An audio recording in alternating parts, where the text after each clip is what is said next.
करती हूँ आप सभी स्वस्थ एवं प्रसन्न होंगे। आज हम हमारा पाठ विशेषण को पढ़ेंगे और समझेंगे। तो आइए इस पाठ को प्रारंभ करते हैं। यह है हमारा पाठ 9 विशेषण। विशेषण किसे कहते हैं? किसी की विशेषता बताने वाले शब्दों को विशेषण कहा जाता है, या फिर व्याकरण की भाषा में कहें तो संज्ञा व सर्वनाम शब्दों की विशेषता बताने वाले शब्द विशेषण कहलाते हैं। किसी भी चीज की खूबी विशेषता बताने वाले शब्द विशेषण होते हैं, और जिसके बारे में विशेषता बताई जाती है वह विशेष्य कहलाता है। विशेषता बताने वाले शब्द विशेषण और जिसकी विशेषता बताई जाती है वह विशेष्य होते हैं। जैसे कि यहां पर काला कौआ, मीठे आम, लाल गुलाब, सुंदर मोर, नटखट बंदर और खट्टी इमली।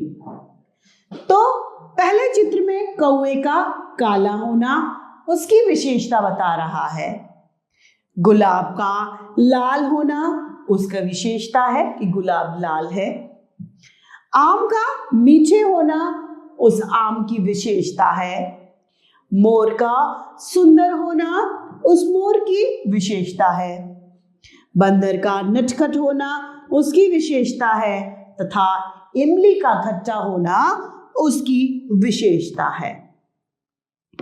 इन्हें नटखट, खट्टी, सुंदर, लाल, काला और मीठे शब्दों को विशेषण कहेंगे। क्यों?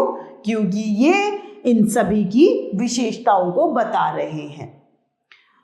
अतः हम कह सकते हैं कि संज्ञा या सर्वनाम शब्दों की विशेषता बताने वाले शब्दों को विशेषण कहते हैं। यहां पर और भी उदाहरण है। 2 टोपियां, तो टोपियों का 2 होना उसकी विशेषता है। ये 2 टोपियों को बता रहा है, ये विशेषता इस टोपी की है। नीला गुब्बारा, गुब्बारे का जो रंग है वह नीला है, अतः गुब्बारे का नीला होना उसकी विशेषता को बता रहा है।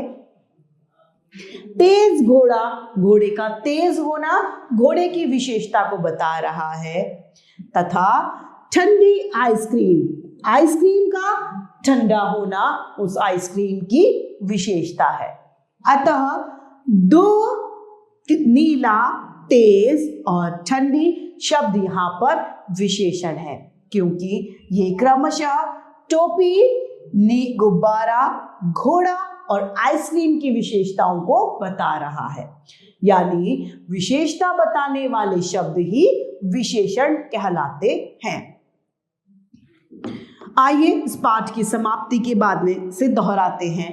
संज्ञा व सर्वनाम शब्दों की विशेषता बताने वाले शब्द विशेषण कहलाते हैं। उदाहरण: तेज, हरा, मीठे, सुंदर, 5, लाल, नीला, ठंडी, ये सभी विशेषण होते हैं जो किसी न किसी वस्तु की संज्ञा या सर्वनाम की विशेषताओं को बताते हैं। तो इस तरीके से हमारा यह पाठ विशेषण समाप्त होता है।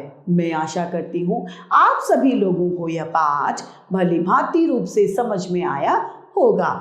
आज के लिए इतना ही, फिर मिलते हैं। धन्यवाद।